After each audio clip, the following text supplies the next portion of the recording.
You finish a high-stress shift or step out of a difficult conversation, and the physical symptoms hit you.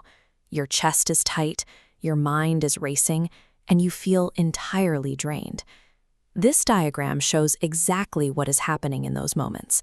It is a biological reaction where the fast, automatic emotional brain, highlighted in red, bypasses your slower, analytical thinking brain, shown in green.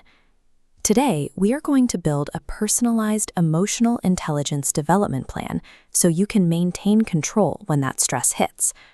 Grab a piece of paper and a pen. I want you to bring to mind one specific recent challenge or conflict from your clinical practice. Recognizing that our triggers are biological is the first step toward managing them. We can replace involuntary reactions with intentional responses. At the very top of your page, write down that specific challenge. To structure this, we will follow a physician named Dr. Ahmed as our case study. This graphic outlines Dr. Ahmed's baseline. He dealt with an overnight emergency, barely slept, and then snapped at a student during rounds. Keep your description equally brief. Write down your challenge in 1 or 2 objective sentences. Stick to the facts of what happened.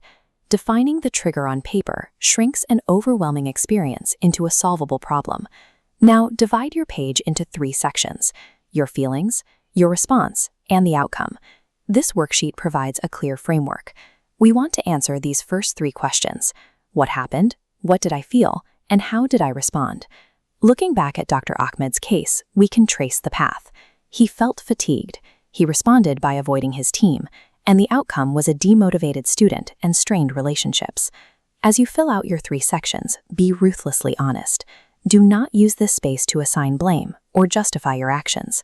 Focus entirely on your own behavior. Pause the video right now and complete those 3 sections on your page. Writing this out forces us to separate our raw emotions from the actions we took. Having a valid feeling does not excuse an unprofessional response. The next step is evaluating our attribution, how we explain the cause of a specific event to ourselves. Draw a line down the middle of your page. Label the left side inside my control and the right side outside my control. This graphic illustrates the danger of extreme attributions. Blaming a bad outcome entirely on a difficult patient ignores your own role, while deciding I'm not smart enough ignores external factors. Both extremes block learning. If you fail an assessment, an accurate internal attribution focuses on study strategy, while an external attribution acknowledges the material's difficulty.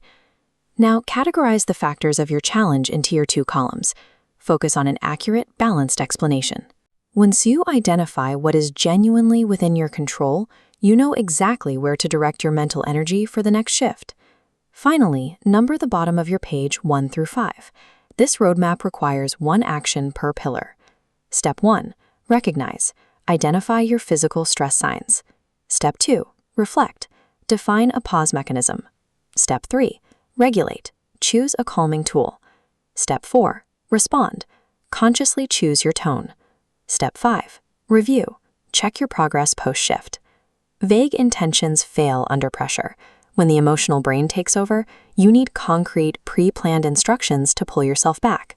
Look at your page. You have just taken a frustrating experience and turned it into a tangible, actionable plan. This diagram visualizes the loop you've just built.